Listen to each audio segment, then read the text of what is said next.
Hello and welcome. Tonight, National Economic Council rolls out measures to cushion the impact of the removal of fuel subsidy on Nigerians after about 6 hours of brainstorming in Abuja. Governors of the All Progressives Congress pledged to make judicious use of the funds accruing from the removal of fuel subsidy for the benefit of citizens. House of Representatives rejects planned increase in electricity tariff in the country, moves to investigate recent incident involving use of contaminated aviation fuel by Max Air, and New Zealand thrown into mourning following the deadly shooting in Auckland hours to the start of the FIFA Women's World Cup. On business news tonight, Federal Inland Revenue Service generates over 5 trillion naira tax between January and June, its highest collection ever recorded in any first half of a fiscal year. On sports news tonight, the Super Falcons of Nigeria is set for a tough test against Olympic champions Canada in their opening game at the FIFA Women's World Cup on Friday. From Abuja, the nation's capital, military says it has activated its war mode to end insurgency in the country as Inspector General of Police vows to restore peace to troubled areas of Plateau State. It appears Nigerians may not wait much longer to begin to feel the impact of the palliatives being introduced to cushion the effect of the fuel subsidy removal. This is because the National Economic Council has reached a decision on the measures after its second meeting held today at the council chambers at the State House in Abuja. Briefing State House correspondents after the meeting, Anambra State Governor Professor Chukwuma Soludo said the cash transfers will be done via state social registers subject to state peculiarities. Our State House correspondent Kayla Megwa reports. Amid the smiles and pleasantries shared by the members of the National Economic Council lies a quiet storm, one that has racked the brains of these governors and Nigerians across the country.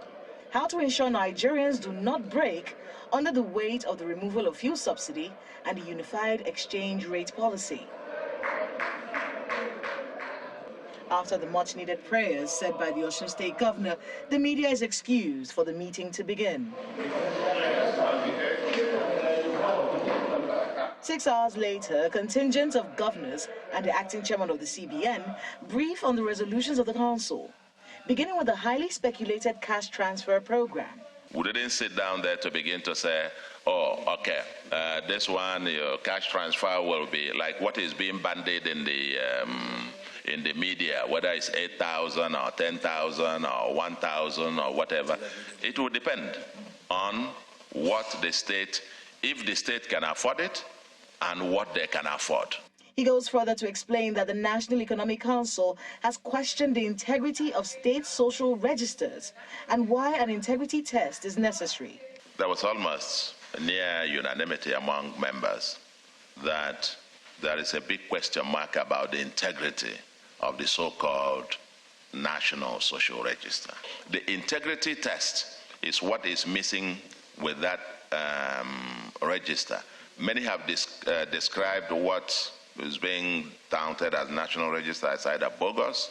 Some describe it as phantom. Some describe it as in all manner of terms. So we need to face the problem, the fact that we don't have a credible register, and get back to work on this.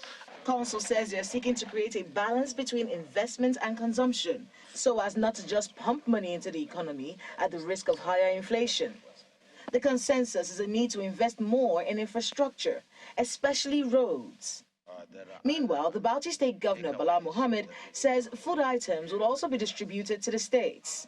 We have some buffer stock that is already there with NEMA, and the Council has directed the states will be allocated immediately substantial portion of food items, grains, and so on and so forth for distribution, so that the prices of foodstuff will come down and it will be given at a subsidized rate or at the rate at which it is acquired from NEMA, because it is free. Targets surpassed by the Federal Inland Revenue Service, anticipated wage increase for civil servants, as well as a cash award policy for them and the payment of outstanding liabilities. Funding MSMEs with single-digit interest rates and the implementation of energy transition by state governments are also preferred by the council. In the meantime, the promise of compressed natural gas-run buses by oil marketers is addressed by the governor of Ogun State. They decided that they were going to buy the vehicles that are locally made. They were not interested in bringing in vehicles from outside the country because they felt that this would also at least help in terms of employment generation. And I believe that the problems they're having right now is that the supplier, the local supplier of the vehicle, has not been able to live up to the expectations. But I'm sure that they are still deeply committed to ensuring that they supply the vehicles.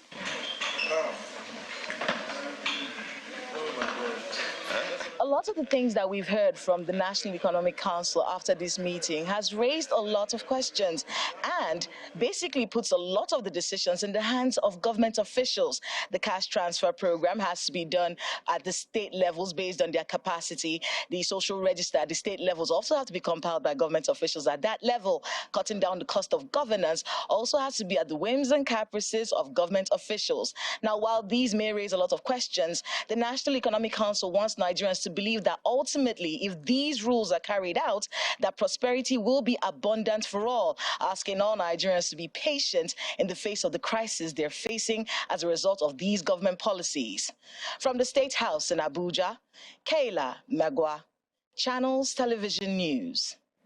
Prior to today's meeting of the National Economic Council, governors of the All Progressives Congress had met last night and resolved to collaborate with the federal government on how to tackle the issues arising from the subsidy removal. The chairman of the Progressive Governors Forum and Imo State Governor, Hope Uzodimma, told journalists in Abuja that the removal of fuel subsidy has increased the revenue base of the Federation account. He promised that government will make judicious use of the funds in a manner that will benefit the people. We are aware that the result of the removal of petroleum subsidy will increase the volume of money that will be received by us during the Federation account meeting. And we are working with federal government to ensure that the proceeds of that fact will be utilized in a manner that the citizens of the country are happy, the labor happy, we also, the practitioners happy, and also the economy of the country will be protected. Our economic managers supported to ensure that our solvency margin is not tampered with in the international market. Instead, it will be improved upon. So what has happened is something that we should be happy about. The current hardship occasioned by the price increase on both food, petroleum products, and cost of living is being addressed. The subnational government is working with the federal government. You must have heard of the resignation of the national chairman of our party and the national secretary of the party. Those are voluntary actions that have been taken, and with due respect to our former national chairman and secretary, we commended the wisdom in what they have done, and they served us well in the party. We're happy with their services, and the party is united. There's no crisis in the party. They are happy. We also are happy.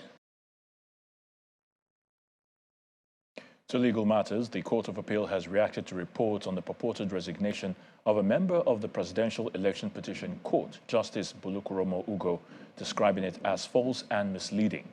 In a phone conversation with journalists in Abuja, the Chief Registrar of the court, Mr. Umar Bangari, dismissed the report and appealed to the general public to ignore the fake news.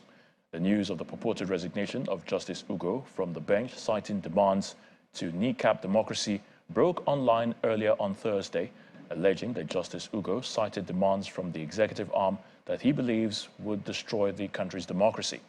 But according to the Chief Registrar, Justice Ugo is still on the panel of justices of the court handling the petitions, noting that neither his office nor the information department of the court was contacted before the said report went out. This rebuttal comes a day after the Supreme Court also dismissed reports of a phone conversation between the Chief Justice of Nigeria and the President on the ongoing tribunal hearing. In Ogun State, an official of the West African Examination Council, Olufemi Olaleye, today appeared before the State Election Tribunal in Abeokuta, the state capital, but failed to tender a copy of the APC candidate, Mr. Dapo Abiodun's West African Examination Council certificate.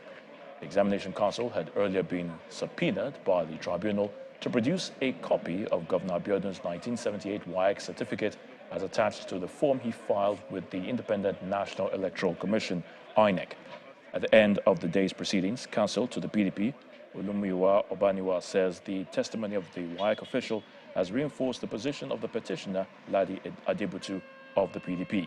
But counsel to the Ogun State Governor, Professor Taiwo Oshinpejan, maintained that the governor's certificate is genuine. We subpoena the staff of WAEC to come and tender the certificate of the governor.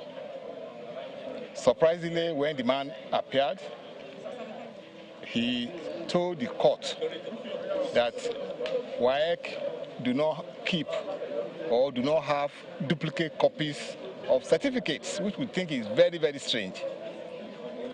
He said it in open court and it's on record. So that is something that we all have to go back and start to look into. The second thing is 2 ad hoc staff of INEC came to court today and testified for the petitioners to support our allegations of disruption in various polling units in Ogun State. And we're happy, both with the evidence of WAEC official who says they don't keep duplicate copies of certificates, and with the evidence of the ad hoc staff of INEC. So far, we're okay. I think they are trying to prove that the results submitted by the governor is not a correct result, but they don't know what to ask for. But I can tell you straight away that we have enough evidence that the results are correct. But when they get what they want, or if they know what they ask for, then we'll meet them at that stage. But for now, I think they're just shopping for evidence as to prove 1 or 2 of the allegations. In another judicial matter, Justice Binta Nyako of the Federal High Court, Abuja, has ordered the Department of State Services to grant the leader of the indigenous people of Biafra, Nnamdi Kanu, access to a medical doctor of his choice.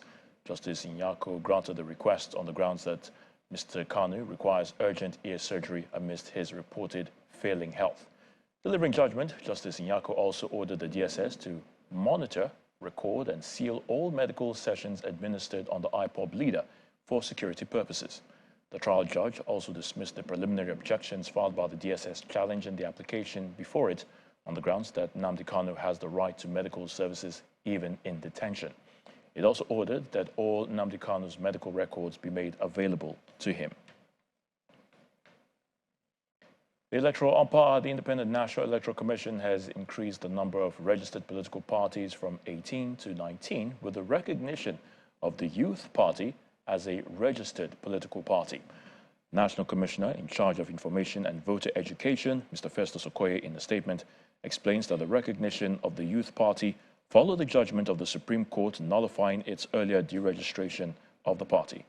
Mr. Okoye further explained that the Commission has interfaced with officials of the Youth Party on the modalities for its operation based on the Constitution, the Electoral Act 2022, and the regulations and guidelines of the Electoral umpire.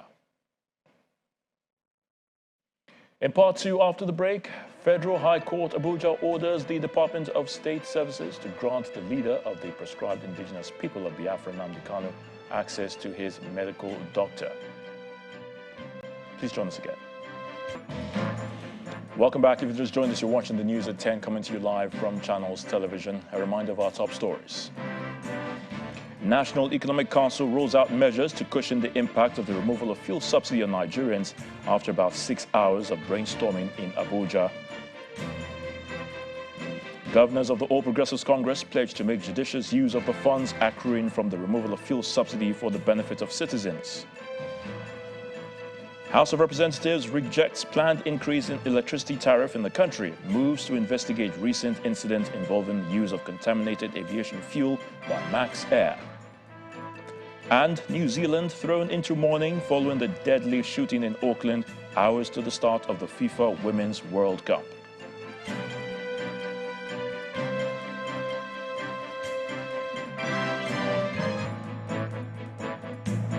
Let's head to the National Assembly, where the House of Representatives has asked the National Electricity Regulatory Commission, NERC, not to approve any increase in electricity tariff. This followed a motion from a member, Honorable Aliyu Madaki, who described the planned hike by distribution companies as inappropriate and insensitive.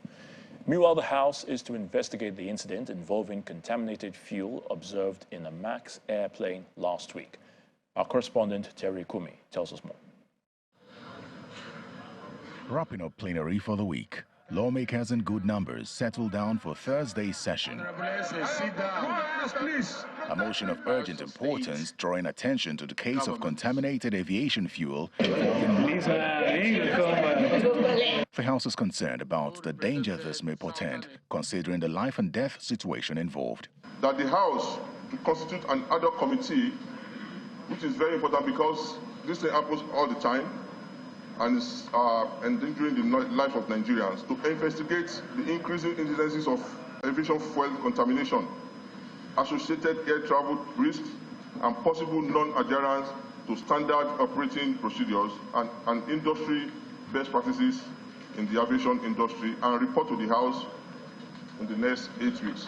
The House then considers and passes through second reading a bill for an act to amend the Electricity Act 2023 to address concerns of host communities. Similarly, the House is asking the Nigerian Electricity Regulatory Commission not to approve the increase in electricity tariff as requested by the distribution companies. In a house of 5 bedrooms today in Abuja, you don't pay anything less than 100,000 for electricity every month. And about 6 months back, without telling anybody, this same agency went and increased the price. Not every lawmaker agrees to this, but the motion passes. Exchange rate has shot up from 300 official rate of 300 naira to the dollar. It is now close to 800 and something naira. They buy, infrastructure cost has gone up, diesel cost has gone up on their side as well. How do we make them comfortable so that they can sustain the present rate regime? That is what we are requesting for, sir.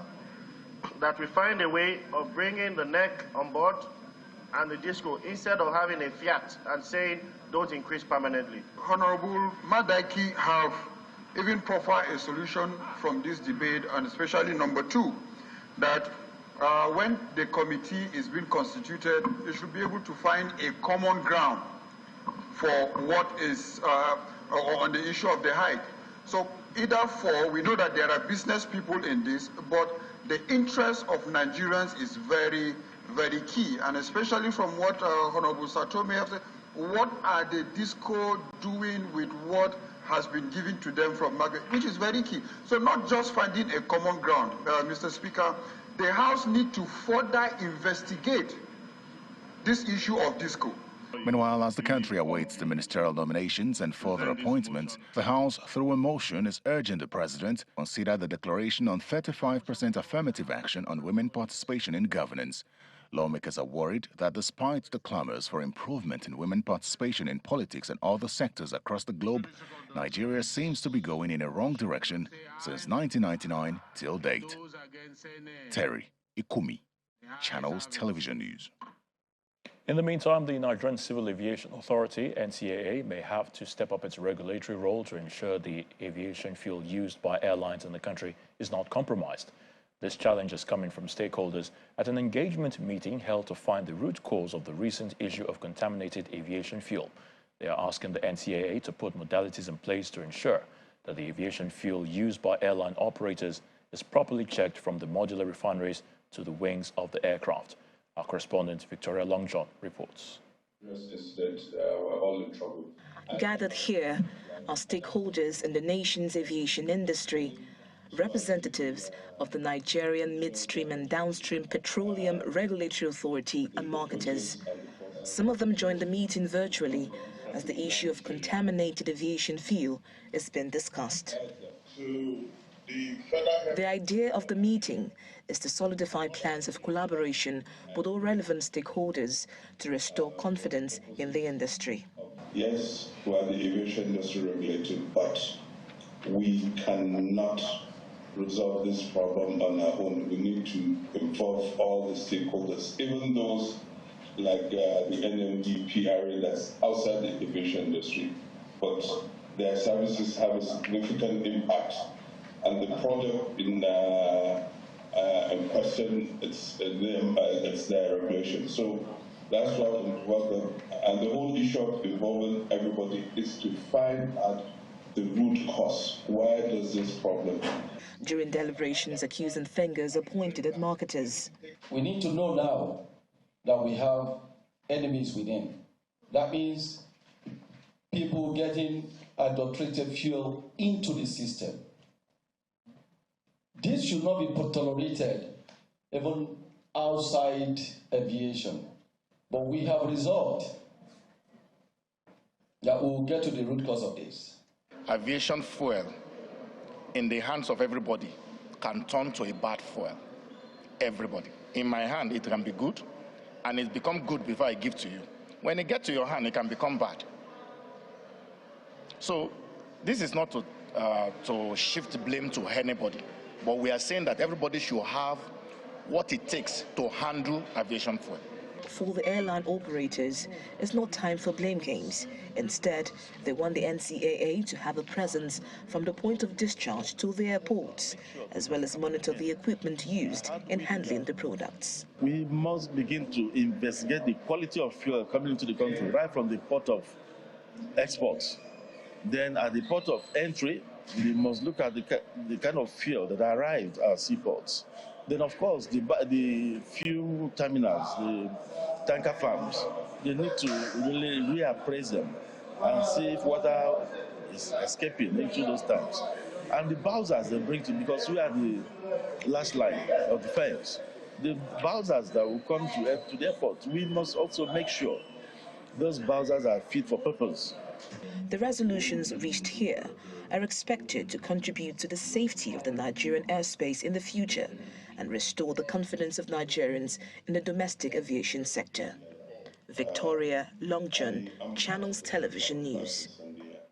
Let's now head to the nation's capital, and Linda Akigbe is standing by to give us the very latest from our Abuja studio. Hello, Linda. Hello, Ayotunde. To security matters. The military has read a riot act to terrorists and bandits with a notice that it has activated its war mode to end insurgency in the country. The Director Defense Media Operations, Major General Edward Buba, told a news conference in Abuja today that the offensive posture indicated by ongoing operations of the military will cause armed groups to reconsider their positions. He stated this at their bi-weekly briefing in Abuja. It is the first official outing of the newly deployed Director, Defense Media Operations, Major General Edward Buba. He takes to the podium to give an update on the activities of the military in the last 2 weeks. The director announces the victories of the troops and issues a stern warning to insurgents.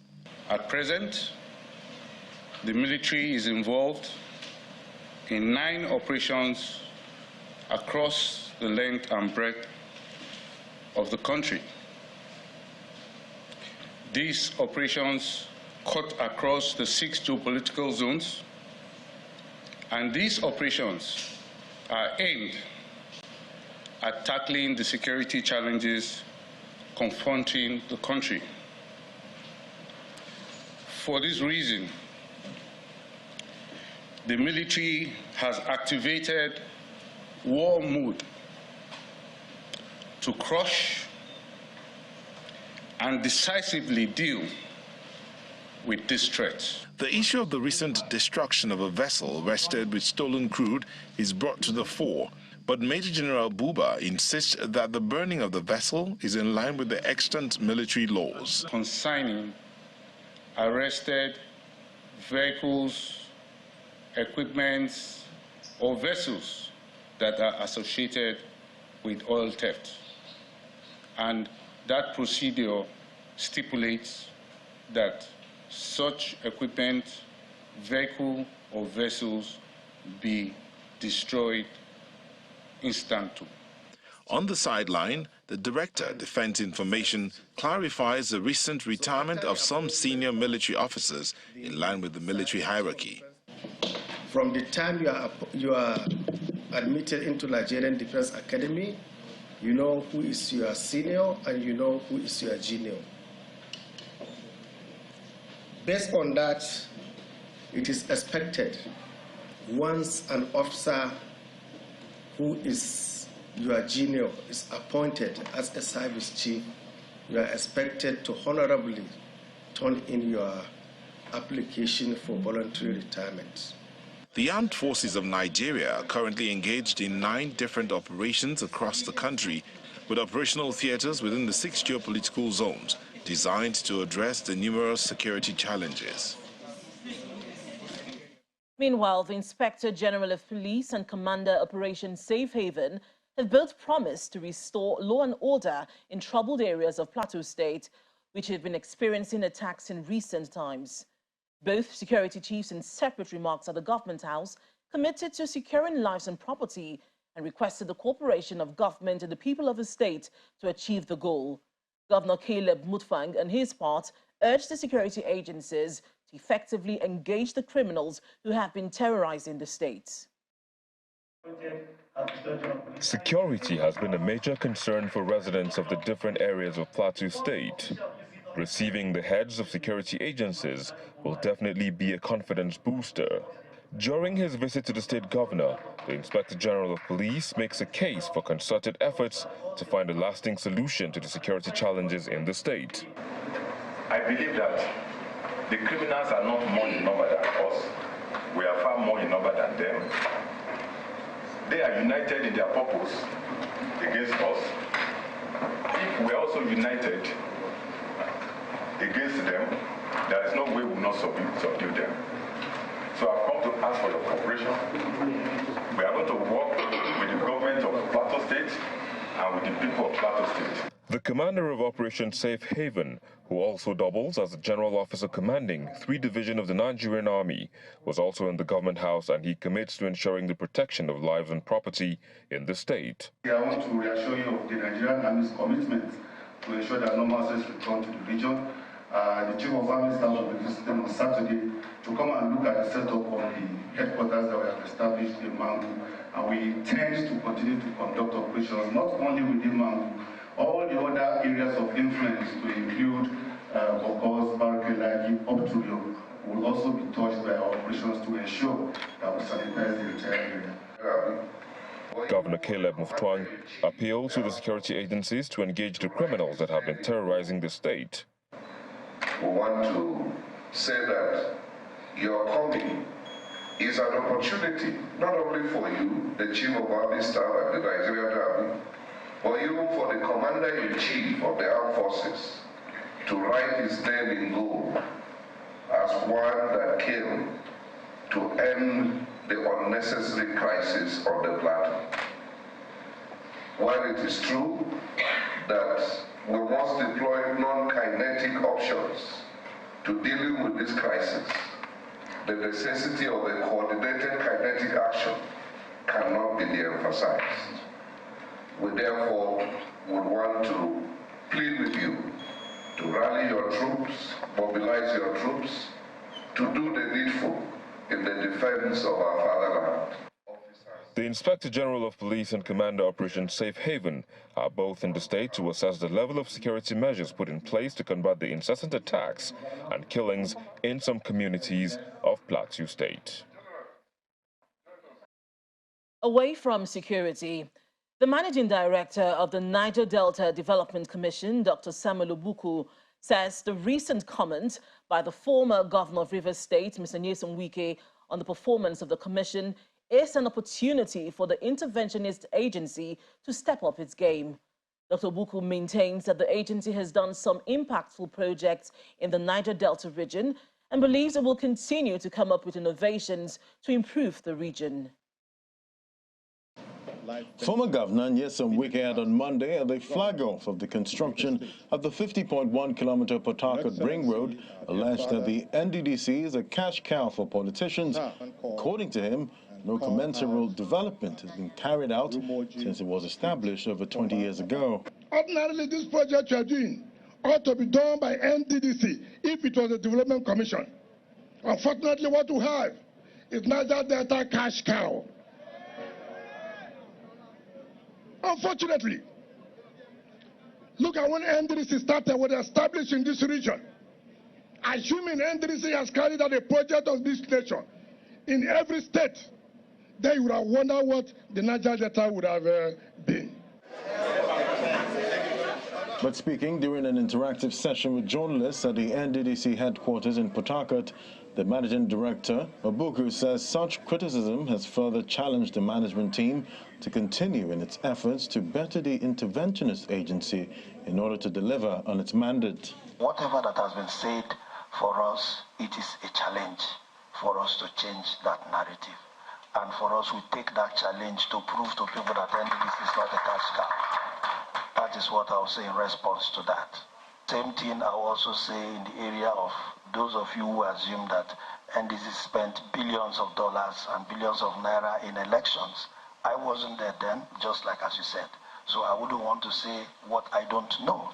The NDDC managing director also announced that the commission will commence work on the stalled 16 billion naira Borokirio-Krika Road in River State, saying the project will be completed in 2 years. The road, which is one of the legacy projects of the agency, links the coastal local government area of Okrika and other adjoining local government areas to Port Harcourt, the River State capital. The NDDC MD, in company of the Executive Director of Projects and some directors of the Commission, recently inspected the project. For us, we do not want to take on too many of these projects. We have decided to select a few which we want to concentrate on and finish.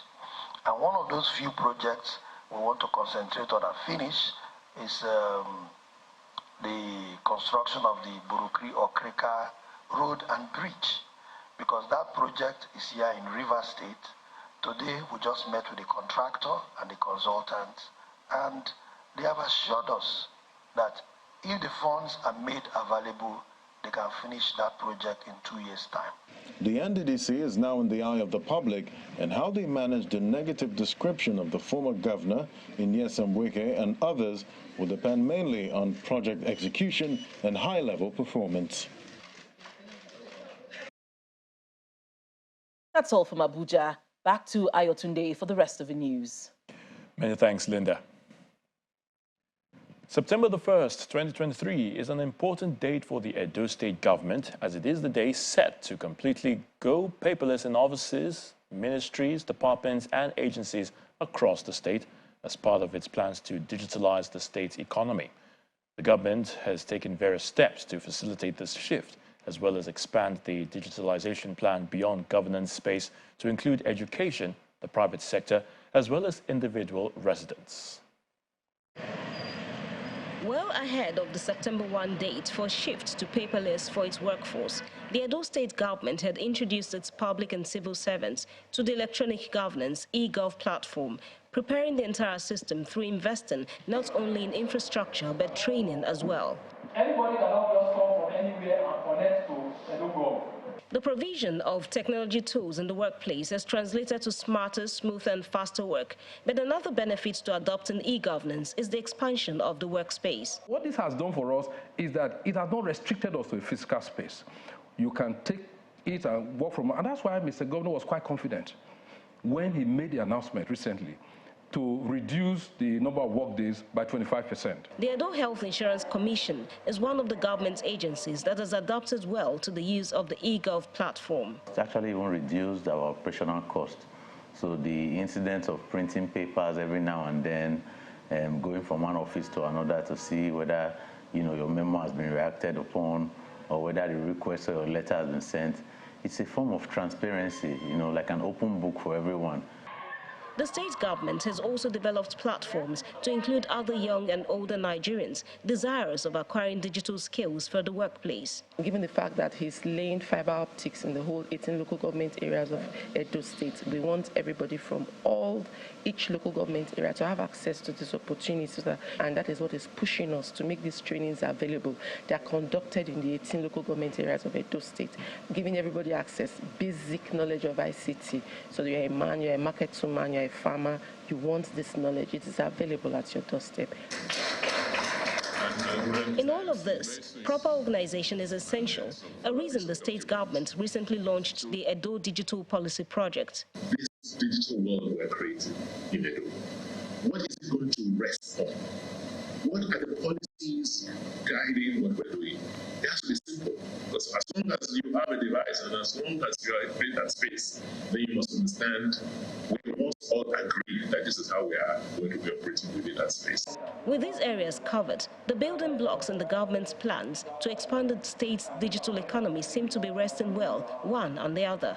Key players are therefore required to stay the course as they contribute via technology and diverse measures to the sustainable growth of the state's economy. The Federal Ministry of Works and Housing and the Lagos State government have announced a temporary closure of the Alaka-Costain-Igomu section of the Eko Bridge, Inward Island, for another 40 days beginning from Sunday, July the 23rd this year. A statement from the Office of the Federal Controller of Works in charge of Lagos, Mrs. Olukorede Kesha, explains that this round of closure is necessitated by the damage noticed on some of the bridge. She said this needs to be urgently worked upon, as any further delay in the repairs and replacement of some of them could undermine the integrity and structural stability of the entire bridge. She urged motorists to cooperate with the traffic management team deployed on the highway to manage traffic. The countdown to July the 30th is on, which is the latest date set for the completion of the Lagos-Ibadan Expressway, as announced by the Federal Controller of Works, Lagos, Mrs. Olukorede Kesha. But commuters and motorists who ply the expressway still experience some level of frustration due to persistent traffic jam, particularly at the Berger end of the road. Our correspondent, Kelly Egiga, brings us an update in this report. All things being equal, bearing any unforeseen circumstances, we hope to deliver the major highway, with the exception of all the other appurtenances, by July ending. A promise from the Federal Controller of Works, Lagos, over the completion of the Lagos-Ibadan Expressway. But in recent times, there's some progress as work has perhaps intensified.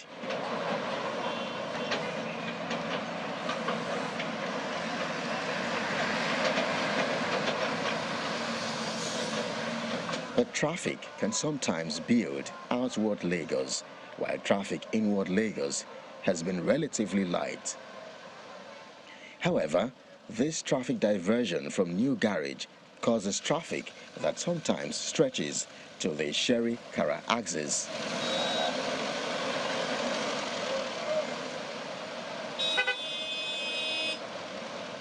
And when a car or truck breaks down, as is the case here, the situation becomes complicated. I was supposed to be in Lagos for very early. It would take us 3-4 hours before we could go to Island. And by the time we are coming back, we come back as late as 11. You know, sometimes some of us sleep on the road. It's creating a lot of difficulty, stress, and trauma for people. You can't have a specific program or time that you want to accomplish or meet up with, and you're able to meet up with it.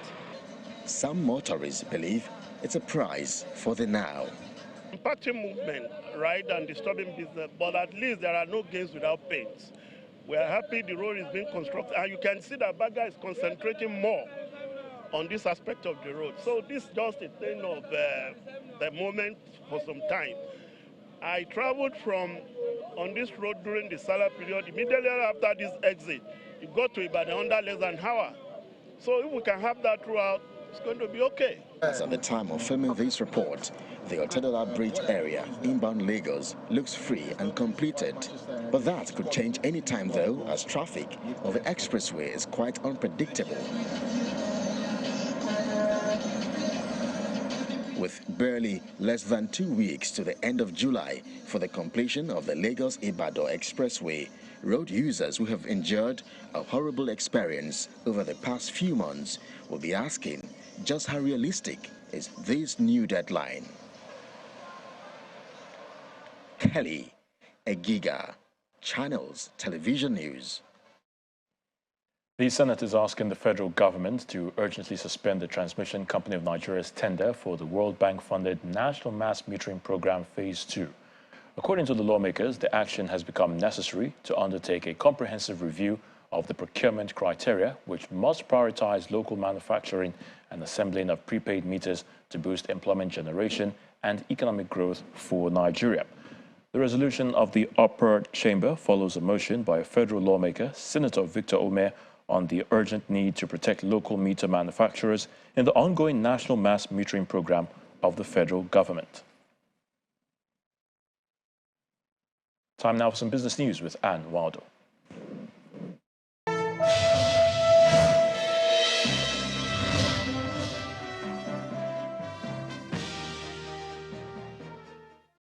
Thank you, Ayotunde. Hello and welcome to Business News. The Federal Inland Revenue Service says it raked in a tax revenue of 5.5 trillion naira between January and June this year. The executive chairman of the FIRS, Mohammed Nami, who made this disclosure while presenting the 2023 to 2024 tax revenue outlook to the National Economic Council at its meeting in Abuja, says this represents the highest tax revenue collection ever recorded by the service in any first 6 months of a fiscal year. Highlights of the tax generation report shows that the FIRS surpassed its target for the first half of this year, collecting over 100% of its intended goal of 5.3 trillion naira. A further breakdown of the figure also indicates the tax revenue from the oil sector stood at 2.03 trillion naira, while non-oil sector collection amounted to 3.76 trillion naira. The Federation Account Allocation Committee, FAC, has shared a total sum of 907.05 billion naira as a Federation account revenue for the month of June to the federal, state, and local government councils.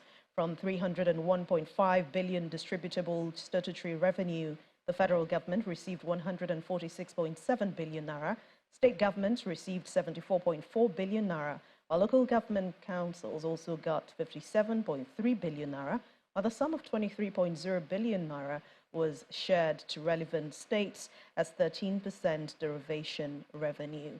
At the same time, the FAC also says its gross statutory revenue of 1.15 trillion naira was received for the month of June. The Federal Competition and Consumer Protection Commission of Nigeria has delisted 2 digital money lenders in a bid to protect consumers and maintain a regulated financial ecosystem. In a statement released today, the Executive Vice Chairman and Chief Executive Officer of FCCPC, Babatunde Rukera, mentioned the 2 companies, Sycamore Integrated Solutions Limited and Orange Loan and Purple Credit Limited. He explains that the Commission took decisive action on behalf of the Joint Regulatory and Enforcement Task Force actions against both companies for their alleged involvement in fraudulent practices.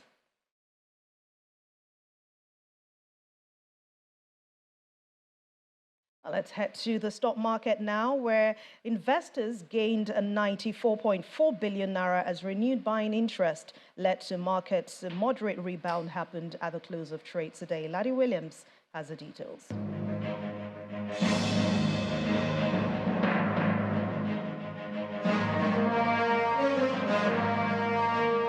Hello and welcome to the Stock Market Report. And we're back in the green again from yesterday's blip. Marginal loss, almost unchanged. Now we're back in the green. And if you look at the all-share index now, it sits not a bad move, 0.27%, almost back to the 64K level. Maybe by tomorrow we're back there. Market cap, 34.81 trillion. Let's look at the Guinness counter.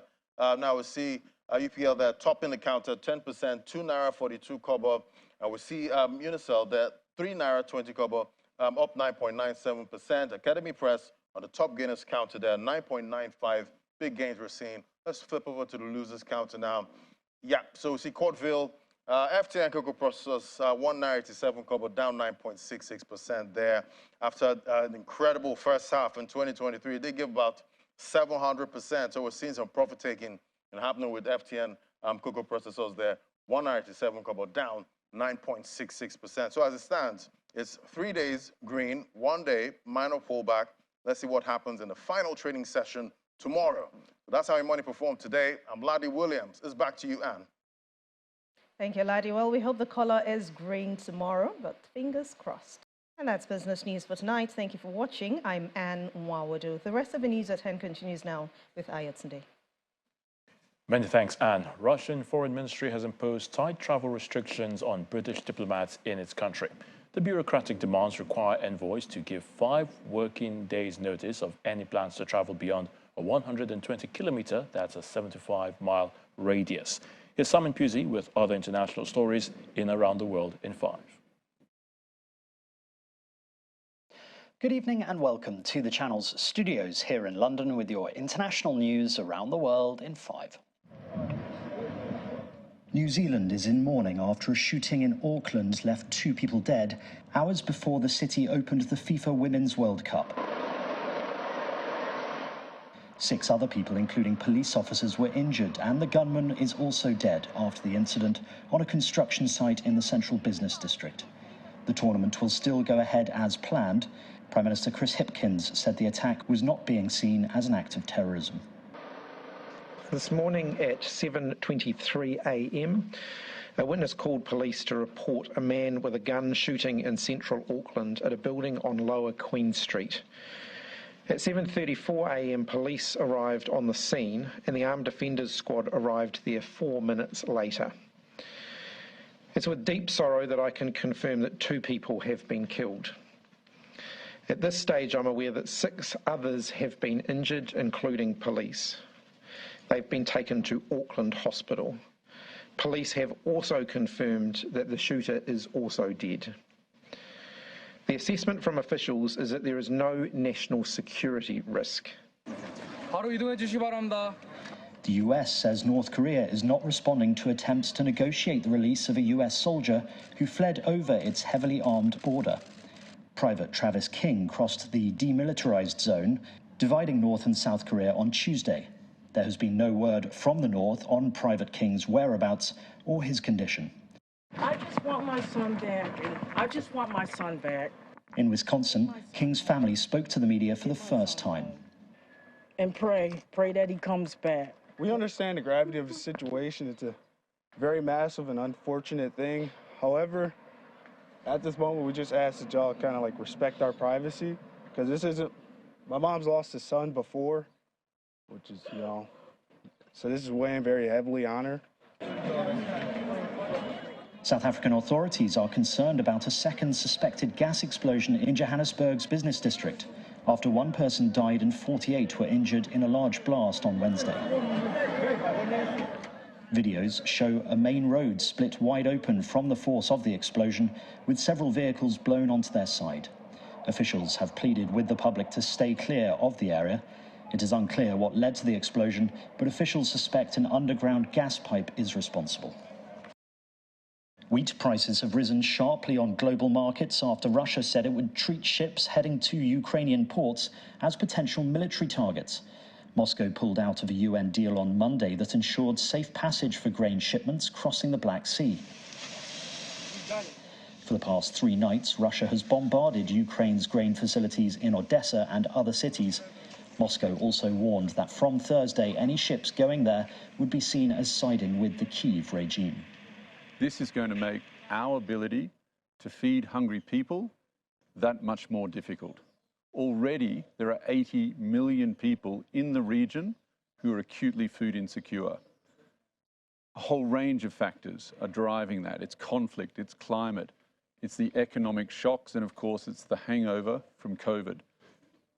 This suspension of the initiative will just exacerbate what is already a terrible situation. The head of the Wagner mercenary group, Yevgeny Prigozhin, says they will continue to fight in African countries where they are already present. Ever since Mr. Prigozhin mounted a failed mutiny in Russia last month and was banished to Belarus, there have been questions over Wagner's future. It comes as the Belarusian Defense Ministry said mercenaries from the group had started to train Belarusian special forces at a military range just a few miles from the border with NATO member Poland. And German authorities are searching for what they believe is a wild lioness that was reportedly spotted in the southwestern outskirts of Berlin. Authorities were first alerted to the animal's presence after several people, including a police officer, saw it chasing a boar. Residents are being told to stay indoors until the animal is found. And that's your international news around the world in 5. Now back to the channel's studios in Lagos.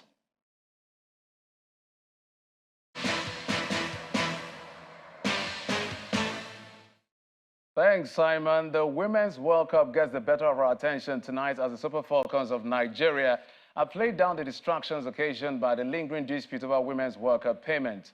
Coach round the world drum and forward Tony Payne said they are focused on the opening group game against Olympic champions Canada, which kicks off at 3:30 a.m. on Friday morning, just a few hours from now, at the Melbourne Rectangular Stadium. Just add this, and maybe it'll save us some time with other questions moving forward. And I hope you guys can appreciate this. But I think right now, all of our focus has been on Canada. And the team has kind of come together and made that decision to make this our focus and not be distracted. And me personally, I've said the things I've said, but when we're here, we're focused, you know, on Canada. So at this point, I don't want to get into that. Like, it's all about the football now. Yeah, obviously, when, you know, the issue of payment and equal pay in general for women's football comes to the surface, it can be difficult to focus at times, but as a team. Anna Wilkinson broke the jinx by scoring the only goal as co-host New Zealand recorded a historic 1-0 victory over Norway in the opening game of the Women's World Cup. It was the country's first win at the World Cup and came in front of more than 42,000 spectators in Auckland, the biggest crowd in the country's football history, having failed to do so in 15 previous matches across 5 appearances at the tournament. It was also a winning start for co-host Australia with a nervy 1-0 victory over first-timers Ireland in front of a pulsating 75,000-strong Sydney crowd. Standing skipper Steph Catley calmly slotted home a penalty in the 52nd minute in the only goal of an encounter that sprung to life in the second half. And back home, the Nigerian Football Federation has constituted the board of the Nigeria Premier League Football League, with the former head of the Interim Management Committee, Gbenga Elegbeye, as chairman. The Nigeria Football Federation has also confirmed David Sinowumi as the chief operating officer of the league body.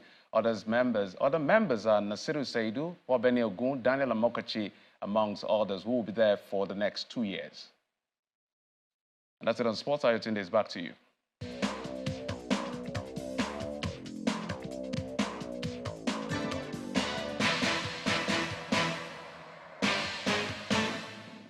Many thanks, Jeffrey. And the main news again. The National Economic Council today rolled out measures to cushion the impact of the removal of fuel subsidy on Nigerians. Briefing State House correspondents after the NEC meeting in Abuja, Anambra State Governor, Professor Chukwuma Soludo, said the cash transfers will be done via state social registers subject to state peculiarities. And governors of the All Progressives Congress have pledged to make judicious use of the funds accruing from the removal of fuel subsidy for the benefit of citizens. That's the news at 10 tonight. Many thanks for watching. I'm Ayotunde Balogun. Do have a good night.